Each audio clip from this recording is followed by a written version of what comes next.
ಮುಖ್ಯಮಂತ್ರಿ ಸಿದ್ದರಾಮಯ್ಯನವರ 16ನೇ ಬಜೆಟ್ ಅಲ್ಲಿ ಏನೇನಿದೆ ಸಹಜವಾದಂತ ಕುತೂಹಲ ನೋಡಿ. ಒಂದು ರೀತಿ ಇದು ದಾಖಲೆ ಅವ್ರದ್ದು 16ನೇ ಬಜೆಟ್ ಸಿದ್ದರಾಮಯ್ಯನವರು ಮಂಡನೆ ಮಾಡ್ತಾ ಇರುವಂಥದ್ದು.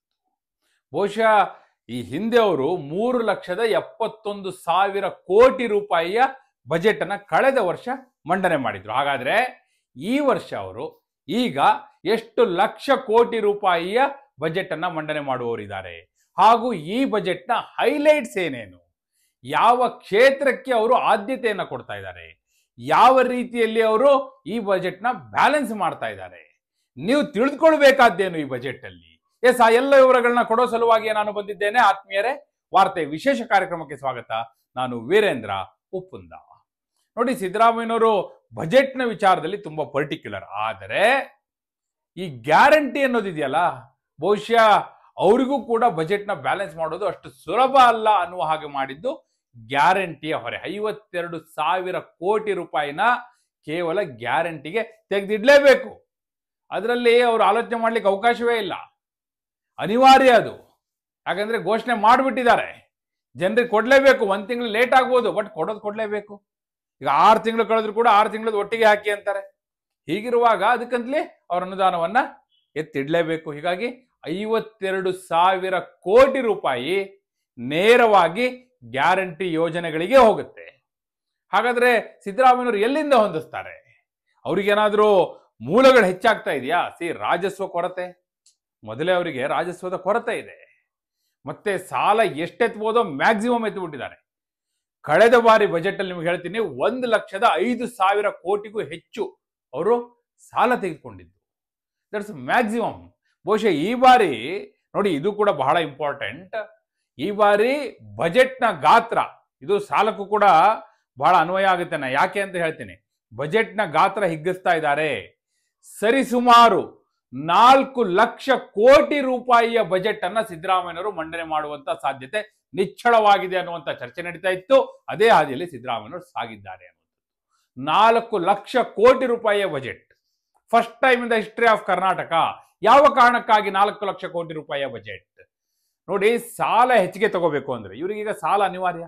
ಈಗ ಸಾಲ ಮಾಡಿ ಆದ್ರೂ ತುಪ್ಪ ತಿನ್ನುವಂತಾರಲ್ಲ, ಆ ರೀತಿ ಪರಿಸ್ಥಿತಿ ಬಂದಿದೆ. ಹಿಂದೆ ಇದೇ ಸಿದ್ದರಾಮಯ್ಯನವರು ಅಪೋಸಿಷನ್ ಲೀಡರ್ ಆಗಿದ್ದಾಗ ಯಡಿಯೂರಪ್ಪನವರಿಗೆ ಟೀಕೆ ಮಾಡಿದ್ರು, ನೀವು ಸಾಲ ಮಾಡಿ ತುಪ್ಪ ತಿಂತಾ ಇದ್ದೀರಿ ಅಂತ ಹೇಳಿ. ಈಗ ಅವರ ಪರಿಸ್ಥಿತಿಯು ಅಲ್ಲಿಗೆ ಬಂದು ನಿಂತಿದೆ, ಬಿಕಾಸ್ ಆಫ್ ಗ್ಯಾರಂಟಿ.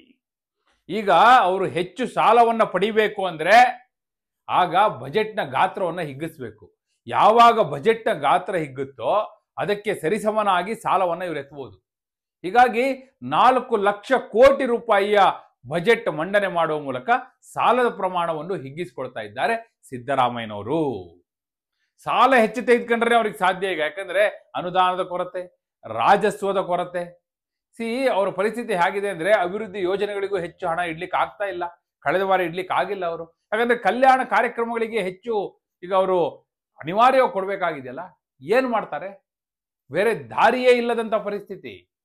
ಹಾಗಂತೇಳಿ ಹೊಸ ತೆರಿಗೆ ಮೂಲಗಳು ಅದನ್ನು ಹುಡ್ಕೋ ಪ್ರಯತ್ನ ಮಾಡ್ತಾ ಇದ್ದಾರೆ. ಈಗ ರಾಜ್ಯಾದ್ಯಂತ ಯಾಕೆ ಅವರು ಎಲ್ಲೆಲ್ಲಿ ರೆವಿನ್ಯೂ ಸೈಟ್ ಇದೆಯೋ ಎಲ್ಲ ಕಡೆಯೂ ಕೂಡ ಅದು ಅಕ್ರಮವೋ ಸಕ್ರಮವೋ ಲೇಔಟು ಎಲ್ಲ ಕಡೆಯೂ ಕೂಡ ಈಗ ಅವರು ಖಾತಾ ಕೊಟ್ಬಿಟ್ಟು ತೆರಿಗೆ ಬರೋ ಹಾಗೆ ಮಾಡ್ಕೋತಾ ಇದ್ದಾರೆ. ಸರಿ ಸುಮಾರು 4,000 ಕೋಟಿ ರೂಪಾಯಿ ಅಂದಾಜು ಅದರಿಂದ ಅವರು ಆದಾಯ ನಿರೀಕ್ಷೆ ಮಾಡ್ತಾ ಇದ್ದಾರೆ. ಈ ರೀತಿ ಹೊಸ ಮೂಲಗಳನ್ನ ಕೂಡ ಹುಡುಕೋತಾ ಇದ್ದಾರೆ. ಆದ್ರೆ ಇದೆಲ್ಲವೂ ಏನಾಗುತ್ತೆ ನೋಡಿ, 52,000 ಕೋಟಿಯ ಮುಂದೆ ಈ 4,000 ಕೋಟಿ ಏನು ಅನ್ಸಲ್ಲ.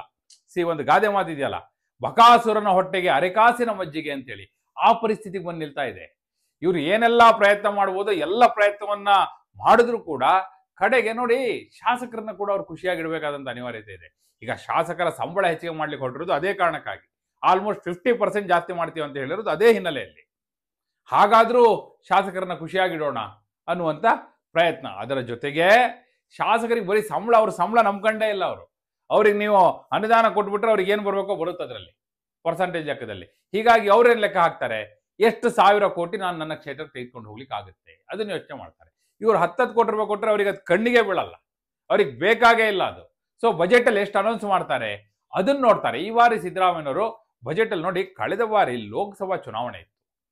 ಲೋಕಸಭಾ ಚುನಾವಣೆ ಇದ್ದ ಕಾರಣಕ್ಕಾಗಿ ಜನಪ್ರಿಯ ಬಜೆಟ್ಗೆ ಅವರು ಹೆಚ್ಚು ಒತ್ತು ಕೊಟ್ಟಿದ್ರು. ಅಂದ್ರೆ ಘೋಷಣೆಗಳು, ಅದಾಗುತ್ತೋ ಬಿಡುತ್ತೆ ಎಲ್ಲ ಘೋಷಣೆ ಮಾಡೋದು. ಆ ರೀತಿ ಹೊರಟಿದ್ರು. ಆದರೆ ಈ ಬಾರಿ ಹಾಗಲ್ಲ. ಈ ಬಾರಿ ಅವರಿಗೆ ಎಂತಹ ಪರಿಸ್ಥಿತಿ ಇದೆ ಅಂದ್ರೆ ಒಂದು ಅನಿವಾರ್ಯತೆ ಸೃಷ್ಟಿಯಾಗಿದೆ. ಬಜೆಟ್ನ ಬ್ಯಾಲೆನ್ಸ್ ಮಾಡಬೇಕಾಗಿದೆ, ಸರಿದೂಗಿಸಬೇಕಿದೆ, ಅಭಿವೃದ್ಧಿಗೂ ಆದ್ಯತೆ ಕೊಡಲೇಬೇಕಾದಂತ ಅನಿವಾರ್ಯತೆ ಇದೆ. ಆ ಮೂಲಕ ಶಾಸಕರನ್ನ ಸಂತುಷ್ಟಪಡಿಸಬೇಕಾಗಿದೆ. ಈ ಕಡೆ ಕಲ್ಯಾಣ ಕಾರ್ಯಕ್ರಮಗಳನ್ನ ಬಿಡ್ಲಿಕ್ಕೆ ಆಗೋದಿಲ್ಲ, ಗ್ಯಾರಂಟಿಗೆ ಅನುದಾನ ಇಡಲೇಬೇಕು.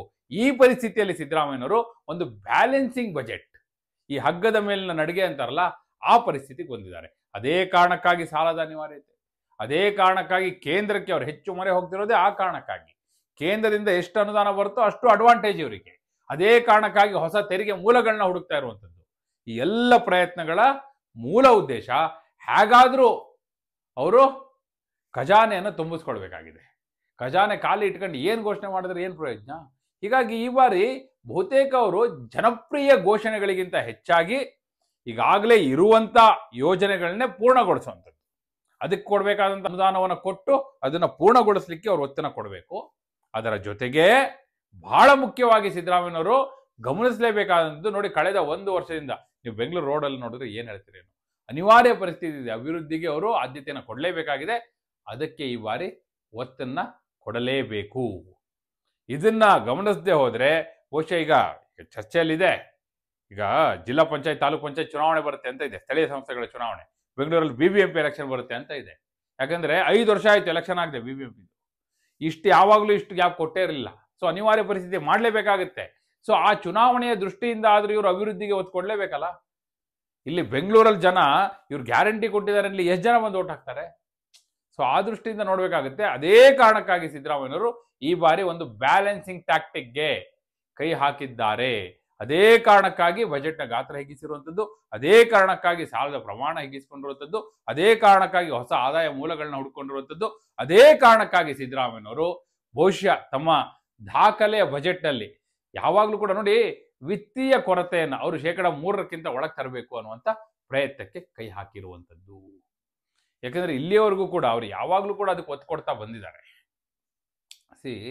ಒಂದು ಫಿಸಿಕಲ್ ರೆಸ್ಪಾನ್ಸಿಬಿಲಿಟಿ ಅಂತ ಇದೆ, ಫಿಸಿಕಲ್ ರೆಸ್ಪಾನ್ಸಿಬಿಲಿಟಿ ಆಕ್ಟ್ ಅಂತಾನೆ ಮಾಡ್ಕೊಂಡಿದ್ದಾರೆ ಅವರು. ಇದೇ ಕಾರಣಕ್ಕಾಗಿ ಅದ್ರ ಬಗ್ಗೆ ಯಾವಾಗಲೂ ಸಿದ್ದರಾಮಯ್ಯ ಅವರು ಮಾತನಾಡ್ತಾನೆ ಇರ್ತಾರೆ. ಒಂದು ಆರ್ಥಿಕ ಶಿಸ್ತನ್ನು ತರಬೇಕು ಅನ್ನೋದ್ರ ಬಗ್ಗೆ ಅವ್ರು ಮಾತಾಡ್ತಾ ಇರ್ತಾರೆ. ಹೀಗಿರುವಂತಹ ಸಿದ್ದರಾಮಯ್ಯನವರು ಈಗ ಅನಿವಾರ್ಯ ಪರಿಸ್ಥಿತಿಗೆ ಬಂದು ನಿಂತಿದ್ದಾರೆ. ಬಹುಶಃ ಈ ಬಜೆಟ್ ಸಿದ್ದರಾಮಯ್ಯನವರ ಇಷ್ಟು ವರ್ಷದ ಅನುಭವವನ್ನ ಧಾರೆ ಎರೆದು ಮಣಿಸ್ತಾ ಇರುವಂತಹ ಬಜೆಟ್. ಈ ಬಜೆಟ್ ಕರ್ನಾಟಕದ ಅಭಿವೃದ್ಧಿಯ ಪಥವನ್ನ ಈಗಲಾದ್ರೂ ಒಂದಷ್ಟು ಸರಿದಾರಿಗೆ ತರಬಹುದು ಅಂತ ಭಾವಿಸ್ತೀರಾ? ಅಥವಾ ಇಲ್ಲ ಕಲ್ಯಾಣ ಕಾರ್ಯಕ್ರಮಗಳಿಗೆ ಇನ್ನೂ ಹೆಚ್ಚು ಒತ್ತು ಕೊಡ್ತಾರೆ ಅವರು? ಈಗ ಅಕ್ಕಿ ಕೂಡ ಖರೀದಿ ಮಾಡಿ 10 kg ಅಕ್ಕಿನ ಕೊಡೋದು ಅನ್ನುವಂಥ ತೀರ್ಮಾನಕ್ಕೆ ಬಂದಿದ್ದಾರೆ. ಅದು ಕೂಡ ಒಂದು ಆರ್ಥಿಕ ಶಿಸ್ತನ್ನು ತರುವಂಥ ಪ್ರಯತ್ನದ ಭಾಗವೇ. ದುಡ್ಡು ಕೊಡೋದು ಅಂದ್ರೆ ಎಲ್ಲಿವರೆಗೂ? ಅವರಿಗೆ ದುಡ್ಡು ಪ್ರತಿ ತಿಂಗಳು ಕೂಡ ಕೊಡ್ಲಿಕ್ಕೆ ಆಗ್ತಾ ಇಲ್ಲ.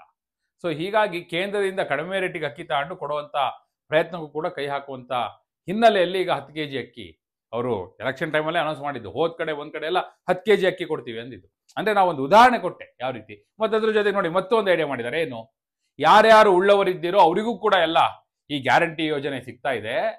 ಸೊ ಅವರು ಸ್ವಯಂ ಪ್ರೇರಿತವಾಗಿ ಬೇಡಪ್ಪ ನನಗೆ ಗ್ಯಾರಂಟಿ ಯೋಜನೆ ಅಂತಲೇ ಅವರು ಬಿಡ್ತಾರೆ ಅಂದ್ರೆ ಬಿಡ್ಲಿ. ಸ್ವಯಂ ಪ್ರೇರಣೆಯಿಂದ ನಾವು ಗ್ಯಾರಂಟಿ ಯೋಜನೆಯಿಂದ ಹೊರಗುಳಿತೀವಪ್ಪ, ಬಿಡಿ. ಆ ಗೃಹ ಜ್ಯೋತಿ ಯೋಜನೆ ಆಗಿರ್ಬೋದು, ಅಥವಾ ಬಸ್ಸಲ್ಲಿ ಫ್ರೀಯಾಗಿ ಓಡಾಡುವಂಥ ಶಕ್ತಿ ಯೋಜನೆ ಆಗಿರ್ಬೋದು, ಎಲ್ಲ ಮಹಿಳೆಯರಿಗೂ ಇದೆ. ಶ್ರೀಮಂತ ಮಹಿಳೆಯರು ಯಾಕೆ ಫ್ರೀಯಾಗಿ ಓಡಾಡಬೇಕು? ಅವ್ರು ಟಿಕೆಟ್ ತಗೊಂಡು ಓಡಾಡ್ತೀವಿ ಅಂದ್ರೆ ಓಡಾಡ್ಲಿ ಅನ್ನುವಂಥ ಅವಕಾಶ ಕೊಟ್ಟಿದ್ದಾರೆ. ಯಾರು ಎಷ್ಟರ ಮಟ್ಟಿಗೆ ಅದನ್ನ ಈಗ ಇಲ್ಲಪ್ಪ ಏನೋ ಸಿದ್ದರಾಮಯ್ಯನವರು ಹೇಳಿದ್ದಾರೆ, ಸರ್ಕಾರ ಹೇಳಿದೆ ಅಂತಲಿ ಬಿಡೋರು ಎಷ್ಟು ಜನ? We don't know. ಅಂದ್ರೆ ಇವೆಲ್ಲವನ್ನು ತೋರಿಸುವ ಮೂಲಕ ಅವರು ಹೇಗೋ ಒಂದು ಆರ್ಥಿಕ ಶಿಸ್ತನ್ನು ತರುವಂತ ಪ್ರಯತ್ನ, ಒಂದು ಸಣ್ಣ ಸಣ್ಣ ಹೆಜ್ಜೆಯನ್ನು ಕೂಡ, ಸಣ್ಣ ಸಣ್ಣ ಪ್ರಯತ್ನವನ್ನು ಕೂಡ ಮಾಡಬೇಕಾದಂತ ಅನಿವಾರ್ಯ ಪರಿಸ್ಥಿತಿ ಇದೆ ಅನ್ನೋದಕ್ಕೆ ಇವೆಲ್ಲವೂ ಕೂಡ ಸಾಕ್ಷಿ. ಈ ಎಲ್ಲ ಪ್ರಯತ್ನವೂ ಕೂಡ ರಾಜ್ಯದ ಆರ್ಥಿಕ ಶಿಸ್ತನ್ನ ಸರಿದಾರಿಗೆ ತರಬಹುದಾ? ಸಿದ್ದರಾಮಯ್ಯನವರ ಈ ಬಜೆಟ್ ದಾಖಲೆಯ ಬಜೆಟ್ ಕೇವಲ ಸಂಖ್ಯೆಯ ರೂಪದಲ್ಲಿ ಅಂತಿರೋ ಅಥವಾ ಆರ್ಥಿಕ ಶಿಸ್ತಿನ ರೂಪದಲ್ಲೂ ಕೂಡ ಇದೊಂದು ದಾಖಲೆ ಅಂತ ನೀವು ಭಾವಿಸ್ತೀರಾ? ನಿಮ್ಮ ಅಭಿಪ್ರಾಯವನ್ನ ಕಮೆಂಟ್ ಮೂಲಕ ತಿಳಿಸಿ. ಹಾಗೆ ನೀವಿನ್ನು ವಾರ್ತೆ ಚಾನೆಲ್ನ ಸಬ್ಸ್ಕ್ರೈಬ್ ಮಾಡಿಲ್ಲ ಅಂದ್ರೆ ಈಗಲೇ ಸಬ್ಸ್ಕ್ರೈಬ್ ಮಾಡಿ. ಧನ್ಯವಾದ.